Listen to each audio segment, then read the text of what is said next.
Welcome to the Think Forward podcast, where we speak with futurists, innovators, and big thinkers. Come along with your host, Steve Fisher, and explore the future together. Today on episode 106, we continue with our series, Being a Futurist, and explore the basics of future thinking. Today's podcast title is How to Think Like a Futurist. So in this episode, we're going to unpack what it means to think like a futurist. So whether you're a seasoned professional looking to sharpen your foresight skills, or you're just someone curious about what the future might hold, this episode is your ticket to understanding how futurists approach the great unknown. Now, I know what you're thinking. Steve, do I need a crystal ball? Maybe a fancy robe. Perhaps a talking owl? No. Well, talking owl would be cool, but it's not required. Futurist thinking isn't about fortune telling or having a secret hotline to the year 2050. It's about using critical thinking, research, and a dash of creativity to imagine different possible futures. Now, I've been practicing as a futurist for about 25 years, and I have to say that this way of thinking becomes natural if you're not there already. But Steve, you might ask, why should I care about the future? I'm still trying to figure out what to have for dinner tonight. It's a fair point, but hear me out. In today's world, change is happening faster than you can say flying cars. No, we still don't have them. I'm really looking to use sci-fi movies. But really, do we want them? I mean, you see how people drive on the road. I'm a pilot. I don't want them in the air. But seriously, understanding futures thinking can help you navigate this rapidly changing landscape. Whether you're planning your career, running a business, or just trying to figure out if you should invest in that cryptocurrency your nephew keeps talking about. By the way, don't do it, and this is not financial advice. If you're multitasking while listening to this podcast, kudos to you. You're already thinking like a futurist. You're doing something in the present, which is listening to this fine host, while considering its impact on the future, which is becoming a futures thinking expert. See, you're a natural already. So what is it like to think like a futurist? Well, let's first get some grounding on what futures thinking is overall. There are 3 jobs where you can be wrong almost all the time and still keep your job. Weather person, venture capitalist, and futurist. So futures thinking is like being a weather person for society, but with a much longer forecast and fewer people yelling at you when you're wrong. It's a structured way of exploring possible futures to make better decisions today. Remember, futurists don't predict the future. We explore possible futures, and that can include your preferred future or even non-preferred futures, but it's about the possible.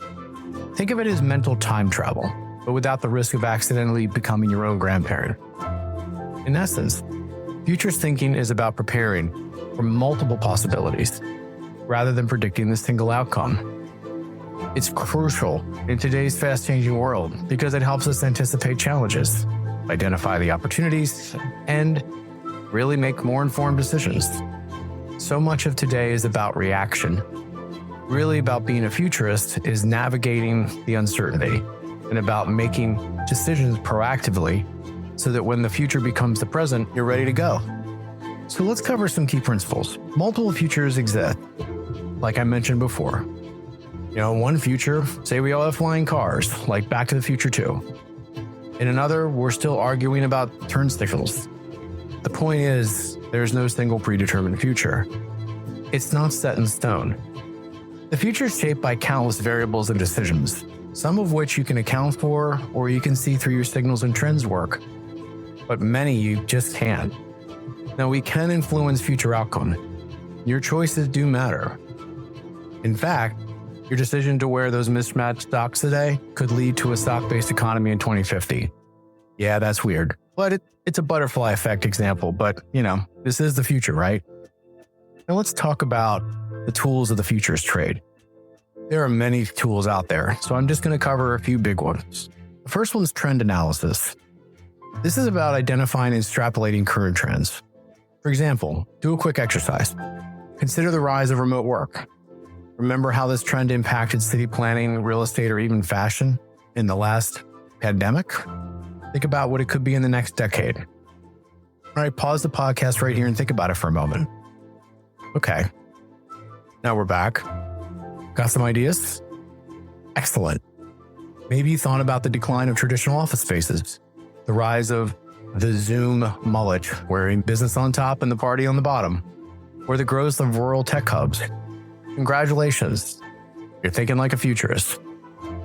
So another one we use a lot is scenario planning. This is about creating multiple plausible future scenarios.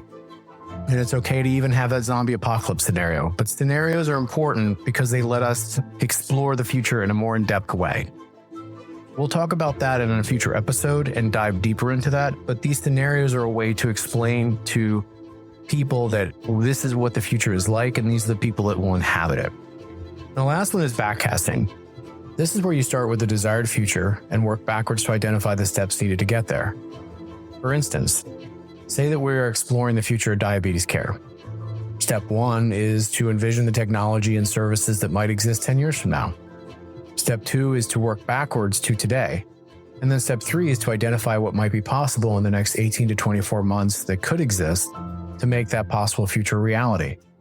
And that is what you can take action on in your strategy today. Pretty neat. Now let's turn to the pitfalls of some of the things that can happen in futures work. Despite all of these tools and techniques, we can stumble. So what are some of these common pitfalls? Well, there's definitely an over-reliance on current trends.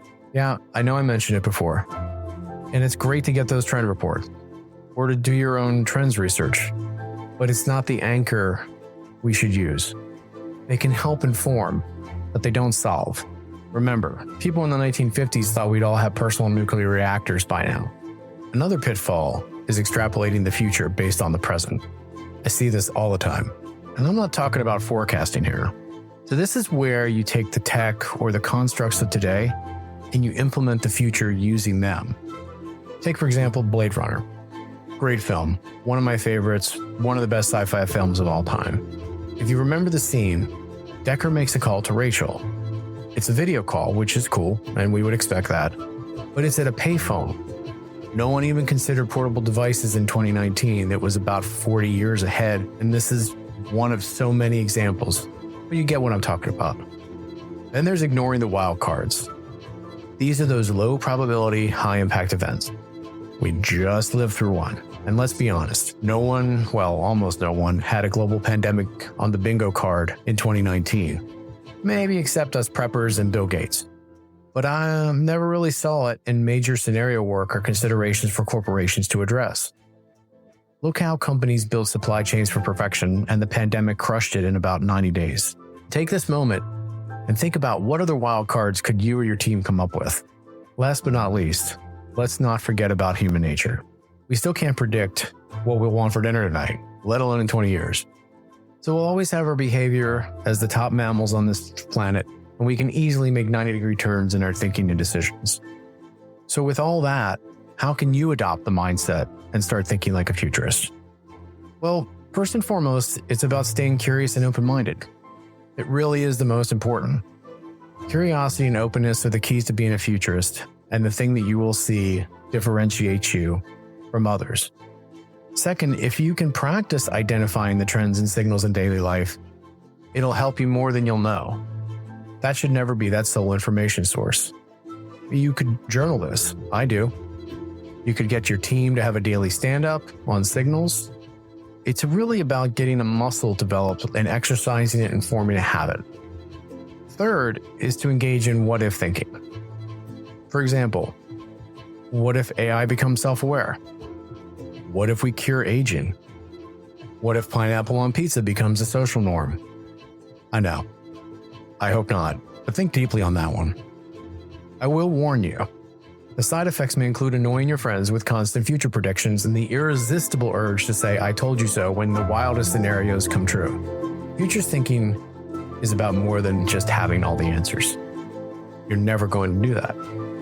It's about asking the right questions and being prepared for whatever comes our way. Whether you're deciding on a college major, planning a business strategy, or just trying to figure out if you buy that flying car stock, future thinking can help you make better decisions today. Remember, as the famous futurist Alvin Toffler once said, the illiterate of the 21st century will not be those who cannot read or write, but those who cannot learn, unlearn, and relearn. So keep learning, stay adaptable, and don't be afraid to imagine those wildly different futures. And who knows, by applying these principles, you'll be the one to finally invent that talking owl we've all been waiting for. I know I will buy one. So I encourage you to keep your eyes open, your mind engaged, and your spirit adventurous. Always embrace the uncertainty of the future as an invitation to learn, grow, and make a positive impact. I hope you're feeling equipped to start your journey into futures thinking. And remember, the future is not something that happens to us, it's something we actively shape. In future episodes, we'll continue our Being a Futurist series and delve into more topics. Be sure to stay tuned. There's always more to explore and discover as we strive to make sense of our world's complex tapestry. Thanks for joining me on this journey into the future. Your presence and engagement means more than you know. And until next time, stay curious, stay open, and always think forward. Thanks for listening to the Think Forward podcast. You can find us on all the major podcast platforms and at www.thinkforwardshow.com, as well as on YouTube under Think Forward Show. See you next time.